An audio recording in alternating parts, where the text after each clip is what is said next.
You can take care of this, by the way, on 3 easy payments. Nokia has a new line of cell phones. And I know there are some of you in the room who like the latest doohickey. So if you don't have this, you got to have it. It's made out of gold and platinum, and it sells for $20,000. It is an experiment in exquisite design and craftsmanship.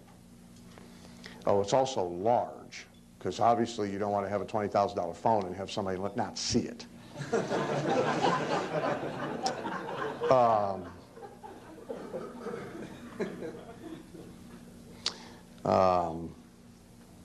Remember, years ago, a friend of mine got rather, I thought, oversized breast implants and began to dress rather provocatively, and her answer to that was, if you buy a new Jaguar, you don't leave it in the garage with a tarp on it.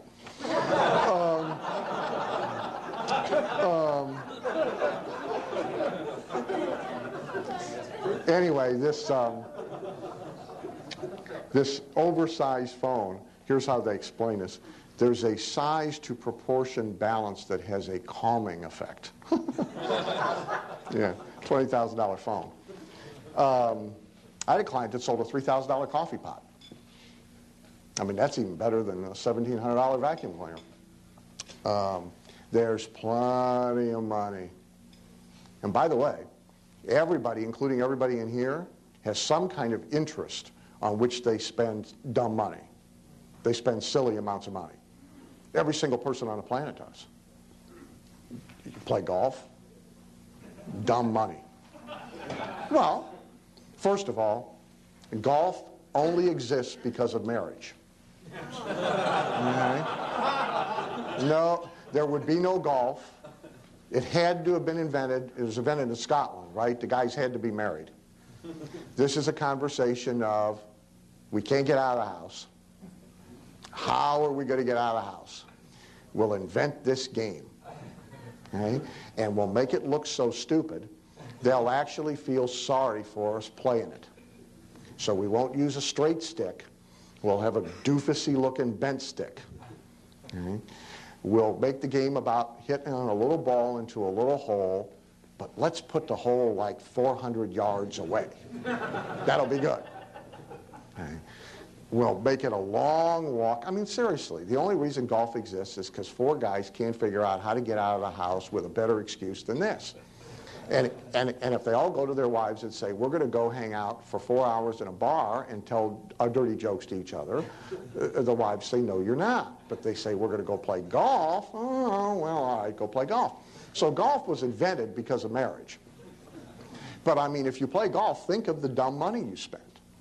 I mean, and the people who sell to golfers know. It's what Jeff Paul calls the irrationally rabid market. Meaning all sanity goes out the window. We'll spend any amount of money on that pastime. Every one of you has one of them.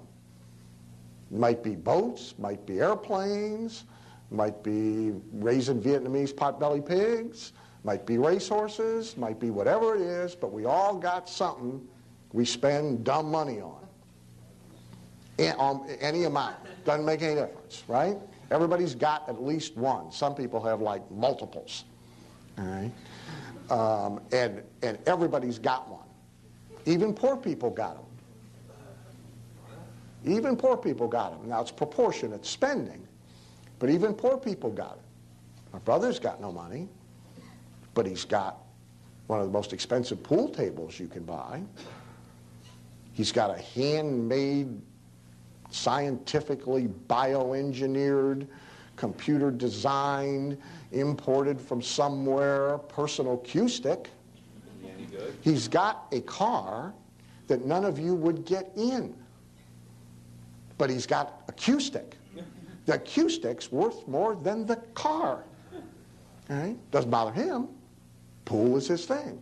Yeah, he is pretty good. Not good enough to make any money, but that's, I mean, he probably is good enough to make money. But So there's all this money floating around, being spent on all this stuff.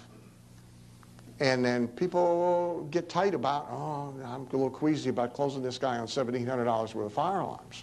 Hey, at least you're keeping him from burning to death, you know. I mean, a vacuum cleaner, at least the house is going to be clean. You know, the $1,700 pool cue ain't doing him a whole lot of good.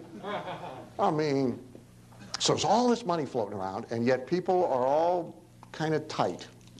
And I mean, you've seen it in our group, how hard I've had to work just on price. Just to get people to inch up their prices. And some of that fear-based, but some of it is this issue of taking too much money from somebody. You know, I'm taking an unfair amount of money from them. I'm handicapping them. Well, what's all that based on? It's based on the thought that there's not enough money to go around and that it's very hard for them to replace that money. It's based on the idea that money's hard to replace. If you substitute the idea that money's easy to replace, then all the trepidation about how much you take from any one given person for whatever it is that you do goes out the window because it's easily replaceable. Very fluid. And it is easily replaceable. It's the easiest thing there is on the planet to replace. House burns down. The house you can replace, furniture, you know, the pictures, your family heirlooms, that kind of stuff you can't replace. But the rest of it's easily replaceable. Money's easy to replace.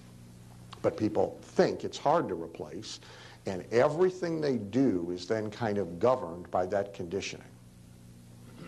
The people who attract tons of money and have no hang-ups about taking it have come to the conclusion that there's an abundant supply of it, more than anybody could ever possibly use, and that it's easy to get more of it. We did the show of hands yesterday. The incredible commonality amongst successful entrepreneurs of those who have been broke or formerly gone through bankruptcy. And for those of you that weren't here yesterday, I mean, it's like the majority of the hands. And as somebody said, the rest of them are lying.